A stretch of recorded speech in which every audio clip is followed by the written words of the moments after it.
అంటే జగన్ ఓటమి అండి 151 సీట్లతో రికార్డు సృష్టించిన జగన్ కేవలం 11 సీట్లకు పరిమితం కావటానికి మూల కారణం ఇందాక మీరు నారా లోకేష్ గారి పాదయాత్ర. ఓకే, జగన్ తప్పులన్నీ ఎత్తి చూపుతూ నారా లోకేష్ చేశారు ఒకటి. చంద్రబాబు గారి అరెస్టు, టీడీపీ ఆఫీస్ మీద దాడులు, అట్లాగే కొడాలి నాని వల్లభనేని వంశీ బూతులు, ఇవన్నీ యాడ్ అయినాయా ఇంకా అడిషనల్గా ఏమైనా ఉన్నాయండి? ఒక్కటి కాదండి, ఈ మధ్య బొత్స గారు చెప్పారు కదా 100 కారణాలు అన్నట్టు, ఇవన్నీ కూడా కారణాలే. ఏమండి, ఎలక్షన్లు సంవత్సరం ముందు పెట్టుకొని తలకాయ ఉండేవాళ్ళు ఎవరైనా చంద్రబాబు గారిని అరెస్ట్ చేస్తారా? ఆ వయసులో ఆయన ఇబ్బంది పెడతారా? జైల్లో వేడి నీళ్ళు లేకుండా చేస్తారా? ఇంటర్వ్యూ లేకుండా చేస్తారా? ఏంటండి దుర్మార్గం, నాకు అర్థం కాలేదు. ఎవరైనా చేస్తారా ఎలక్షన్ సంవత్సరం పెట్టుకొని? అది కూడా ఎప్పుడో పాత కేసు అంట. 4 ఏళ్ళు అధికారి ఎలగబెట్టాడు జగన్ రెడ్డి గారు, 4 ఏళ్ళు గుర్తు రాలేదు. 4 ఏళ్ల తర్వాత దేనికి గుర్తుకొచ్చింది? లోకేష్ గారి పాదయాత్ర, చంద్రబాబు గారిని మీరు పెట్టినటువంటి ఇబ్బందులు, చంద్రబాబు గారి దగ్గర నుంచి కింది స్థాయి దాకా చెప్పాను ఇందాక, అనేక మందిని వేధించిన తీరు, అన్నిటికీ మించి చంద్రబాబు గారిని మీరు అరెస్ట్ చేసిన తర్వాత చంద్రబాబు గారికి మద్దతుగా పవన్ కళ్యాణ్ గారు ఏదైతే ఆ యొక్క జైలు వద్దకు వెళ్ళి సంఘీభావం ప్రకటించి ఆడే వ్యతిరేక ఓటు చీలనివ్వాలని చెప్పని తెలుగుదేశం, జనసేన, బీజేపీ కూటమికి పునాదులు వేయటం, ఇవన్నీ కూడా కారణాలు. నేనేమంటానంటే ఇవన్నీ ఆఖరి దశలో కారణాలు. కానీ తెలుగుదేశం పార్టీ ఒక నిస్తేజంగా ఉన్న రోజుల్లో, అంటే నిస్తేజం అంటే జగన్ గారి అరాచక విధానాలతో నిస్తేజంగా ఉన్న రోజుల్లో, ఏదైతే ప్రజలు భయభ్రాంతులయ్యే రోజుల్లో, కార్యకర్తలు ఇళ్లలో నుంచి బయటకు వచ్చే పరిస్థితి రోజుల్లో నారా లోకేష్ గారి పాదయాత్ర ప్రజలకు ఒక భరోసా ఇచ్చింది, భవిష్యత్తు మీద ఒక నమ్మకాన్ని ఇచ్చింది. శభాష్, ఎన్టీ రామారావు గారి మనవడు, చంద్రబాబు నాయుడు గారి కుమారుడు నారా లోకేష్ గారు ఉజ్వలమైన భవిష్యత్తు ఉంది, మనకి నాయకుడు దొరికాడు అన్నటువంటి ఏదైతే ఒక భావన ప్రజల్లో కలిగింది, వైఎస్ఆర్ కాంగ్రెస్ పార్టీని వ్యతిరేకించే శక్తిలో కలిగింది, కార్యకర్తల్లో కలిగింది. మీకు గుర్తుందో లేదో అశోక్ గారు, నేను కొంచెం సినిమాలు బాగా చూస్తుంటా. మిర్చి సినిమాలో ఒక డైలాగ్ ఉంది, ఆయన కాదురా ఇప్పుడు ఆయన కొడుకు వచ్చాడు, ఆయన కొడుకుని తట్టుకోండిరా అని చెప్పని. అంటే ఆయన అల్లాడిచ్చారు, మీరు మీదైన ధోరణిలో మీకు సమాధానం చెప్పేదానికి ఆయన కొడుకు వచ్చాడు అని చెప్పని మాట్లాడతారు. అలా నారా లోకేష్ గారు ప్రజల్లో ఆ యొక్క నమ్మకాన్ని కలిగించాడు, కార్యకర్తల్లో నమ్మకం కలిగించాడు. అడుగడుగున ఎక్కడ అయింది పాదయాత్ర బ్రేక్ లేదు. ప్రారంభించినప్పటి నుంచి ఆఖరి దాకా కూడా అర్ధరాత్రి 11, 12 దాకా కూడా పల్లెల, గ్రామాల, లేదు నగరాల, కాలనీల తేడా లేకుండా ప్రజలతో మమేకమైన తీరు, కార్యకర్తలను ప్రోత్సహించే విధానం, ఇవన్నీ కూడా ఒక టర్నింగ్ పాయింట్. అక్కడి నుంచి బాబు గారి అరెస్టు, అక్కడి నుంచి పవన్ కళ్యాణ్ గారి మద్దతు, ఆఖరిలో బీజేపీ తప్పు, ఇవన్నీ కలగలిపినాయి. కానీ తెలుగుదేశం పార్టీ నిస్తేజంగా ఉన్న పరిస్థితుల్లో, జగన్ రెడ్డి గారికి భయపడి ప్రజలు మాట్లాడలేని పరిస్థితుల్లో నారా లోకేష్ గారు తెగించి వేధింపులను తట్టుకొని, పోలీస్ కేసులను తట్టుకొని, పోలీస్ తోటాలు ప్రయోగిస్తాం, భయపెడతాం అని ఎన్ని రకాల హెచ్చరికలు జారీ చేసినా, మైకులు కత్తిరించినా ఎక్కడా కూడా వెన్ను చూపకుండా, మాట తప్పకుండా, మడమ తిప్పకుండా సాగించినటువంటి పాదయాత్ర ఆ యొక్క చరిత్రలో ఒక కీలకం. భవిష్యత్తులో ఈ యొక్క 2024 ఎన్నికల గురించి చరిత్రలో రాయాలంటే అనేక కారణాల్లో ఒక ప్రధాన కారణం సువర్ణాక్షరాలతో లిఖించదగ్గది నారా లోకేష్ గారి పాదయాత్ర. అంటే మీరు ఎవరు అవునన్నా ఎవరు కాదన్నా ఇది అంగీకరించాలి. అంటే చంద్రబాబు నాయుడు గారు అరెస్ట్ అనేది అతిపెద్ద తప్పు అనేది మీరు చెప్తున్న మాట. మరి మీ ప్రభుత్వంలో ఇప్పుడు జగన్ గారి మీద రకరకాల అలిగేషన్స్ చేస్తున్నారు. లిక్కర్ స్కామ్ 3,500 కోట్ల ఈ స్కామ్లో కింగ్ పిన్ జగనేనని మీ పార్టీ నేతలు ఆరోపిస్తున్నారు.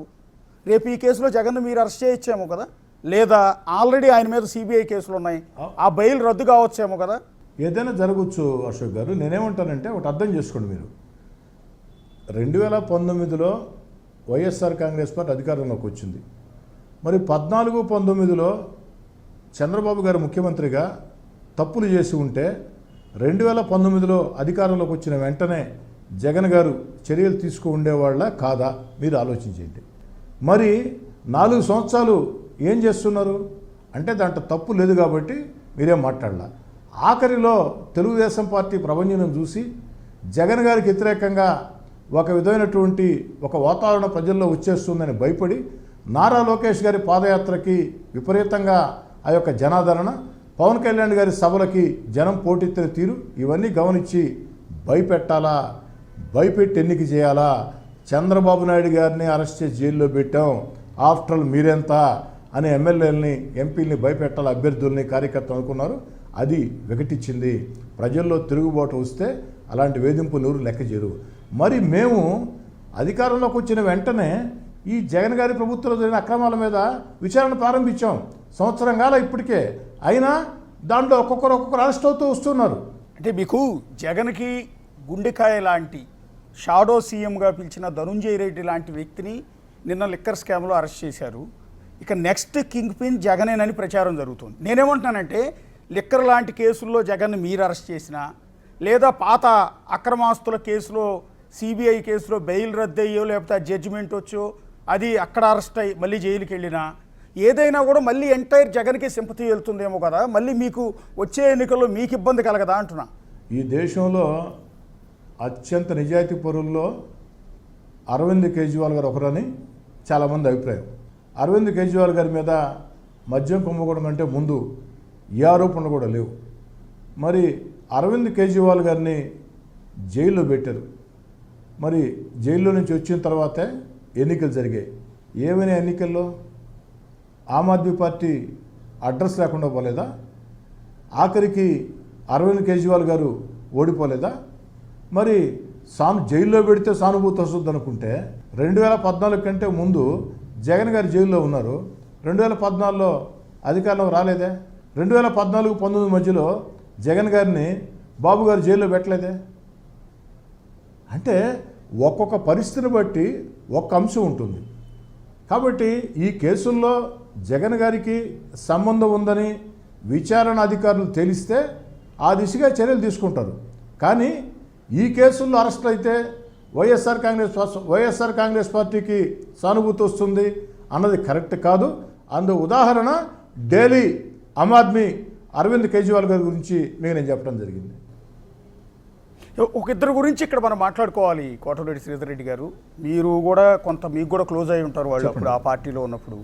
ఒకటి వల్లభనేని వంశీ కావచ్చు, కొడాలి నాని రెడ్ బుక్లో ఆయన పేరు ఉందనగానే గుండె నొప్పి వచ్చింది, ఆయన బైపాస్ సర్జరీ చేయించుకుని బెడ్ మీద ఉన్నారు.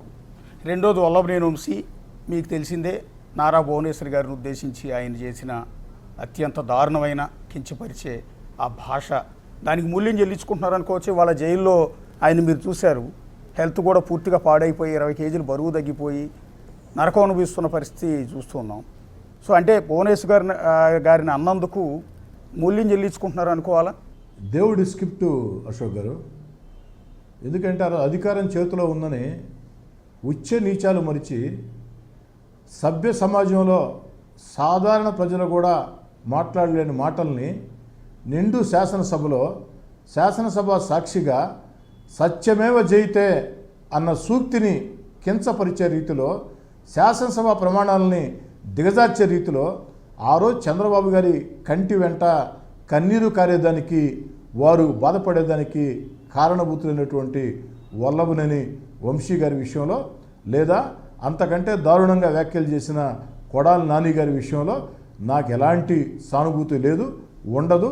నాకే కాదు, ఎవరికి ప్రపంచంలో తెలుగు ప్రజలు ఎవరికి కూడా ఉండదు. దాంట్లో ఎలాంటి అనుమానం లేదు. రెండోది, ఇందాకే మీకు చెప్పా, దేవుడి స్క్రిప్ట్ అనేది ఒకటి ఉంటుందని చెప్పని. మనం అధికారంలో ఉన్నామని ఇష్టారీతిగా వ్యవహరిస్తే, ధర్మాన్ని మరిచి ప్రవర్తిస్తే ఖచ్చితంగా మన మెడకి అది చుట్టుకుంటుంది. అలా చుట్టుకుంది. అంటే వాళ్ళు వాడిన భాష ఆ పార్టీకి కూడా నష్టం చేకూర్చిందిగా. అప్పటి వైఎస్ఆర్ కాంగ్రెస్ పార్టీకే ఎక్కువ నష్టం చేసింది కదా, పరోక్షంగా టీడీపీకి మంచి చేసిందేమో. 100% నష్టం చేసింది అశోక్ గారు. అలాగని మన ఇంట్లో మహిళల గురించి మాట్లాడితే మనం చూస్తూ ఊరుకుంటామా? ఒక రకంగా చెప్పాలంటే నా దృష్టిలో ఆలస్యమైంది. నాలాంటి వాడయి ఉంటే, కాస్త ఆవేశం ఎక్కువ ఉండేవాళ్ళు అయి ఉంటే దానికి ప్రతిచర్యలు ఇంకో రకంగా ఉండేవి. చంద్రబాబు నాయుడు గారు కాబట్టి, వారు పెద్ద మనిషి కాబట్టి, సమాజ హితం ఆలోచన చేసేవాళ్ళు కాబట్టి, సమాజం మెచ్చాలా, ఏదైనా చట్టపరంగా జరగాలా ఆలోచన ఉండేవాళ్ళు కాబట్టి ఆలస్యమైంది. అయితే అశోక్ గారు ఈ వల్లభనేని వంశీ గారు మాట్లాడిన మాటలు కాదు, కొడాలి నాని గారు మాట్లాడిన మాటలు కాదు, జగన్ గారు మాట్లాడించిన మాటలు. ఎందుకని చెప్తున్నానంటే, జగన్ గారు అలాంటి మాటలు మాట్లాడితేనే ప్రోత్సహిస్తారు, భుజం దడతారు. అలాంటి మాటలు మాట్లాడితేనే. ఇందాక నేను చెప్పా, ఒక మంచి పని చేసినా పొగడ్డు, ఒక చెడ్డ పని చేసినా ప్రశంసుడు. ఇది జగన్ గారి దగ్గర ఒక ముఖ్య లక్షణం అని. కానీ ప్రత్యర్థుల మీద, ముఖ్యంగా ఆ యొక్క టీవీ ఛానల్స్ మీద కావచ్చు, పత్రిక మీద కావచ్చు, ప్రత్యర్థుల మీద, చంద్రబాబు గారి మీద, పవన్ కళ్యాణ్ గారి మీద, లోకేష్ గారి మీద ఉచ్చ నీచాలు మరిచి మాట్లాడితే బాగా ప్రోత్సహిస్తాడు. అందుకు కారణం జోగి రమేష్ గారే. జోగి రమేష్ గారు ఆ యొక్క శాసనసభలో ఏబిఎన్ గురించి, రాధాకృష్ణ గారి గురించి ఏ విధంగా మాట్లాడాడు, రామోజీరావు గారి గురించి ఏ విధంగా మాట్లాడాడు, చంద్రబాబు గారి ఇంటి మీద దాడికి ఎత్తించాడు మీకు తెలుసు. వేరే నాయకుడు అయితే దాన్ని అంగీకరిస్తాడా అధినేత? అదే చంద్రబాబు గారు అయితే నాలాంటి పని చేస్తే ఒప్పుకుంటాడా? అధికారం ఉంటే పెద్ద పని కాదు అశోక్ గారు. ఎవరిళ్ళ మీదకైనా పోయి ఏమైనా చేయొచ్చు అని చెప్పని మీరు అనుకుంటే ఎంతవరకు కరెక్టు? అధినేత దాన్ని ఖండించబడలేదా? ఖండించకుండా మంత్రిని చేశారు తీసుకొని వచ్చి. కాబట్టి జగన్ గారు ప్రోత్సహించారు కాబట్టి ఇవన్నీ కూడా జగన్ గారి